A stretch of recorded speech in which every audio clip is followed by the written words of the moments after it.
few could have predicted this 4 years ago. Donald Trump is heading back to the White House.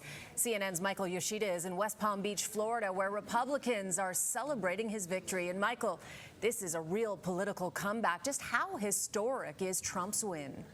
Hey there, Cynthia. You talk about this comeback. I mean, you have to start with Donald Trump, the second person in U.S. history to win 2 non-consecutive terms as commander-in-chief. And you mentioned, if you looked back to 2021, where he stood within the Republican Party following January 6th, following all of those events, his place with other Republicans, some of them rebuking him, his political and legal troubles, where he even stood in the Republican primary early on, some of the polling showing him behind other challengers. Of course, he would go on, get that nomination, and now has secured a win yet again to return to the White House.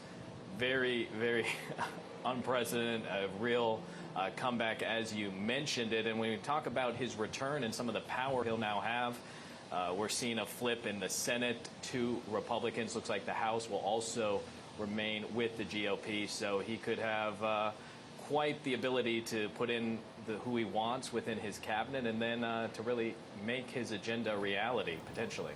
Definitely. Now, Trump is also the first convicted felon to be elected president, and there are still more cases against him pending. How might he address all those legal woes once he returns to the White House? Yeah, so during the campaign, he talked about how he would try and get rid of those as soon as he took office. But we're already hearing and getting some new reporting on Special Counsel Jack Smith that he's actually in active talks with the Department of Justice and its leaders about winding down several of those Trump prosecutions. That includes 2 criminal cases over his efforts to overturn the 2020 election, also his handling of classified documents. So less than 24 hours after this win by the former president, once again the president-elect, we're starting to see some of the impact that it's having on those legal troubles that have plagued him over the last 3-4 years. Interesting. Now, aside from the criminal conviction, what will Trump's top priority be once he's sworn in?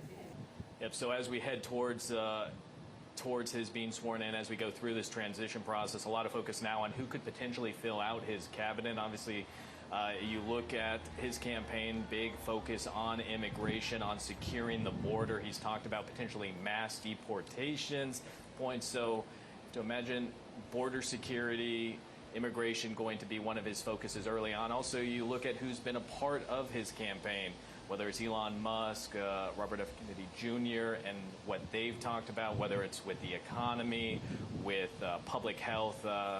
You'd assume those will be focuses potentially early on once he takes office.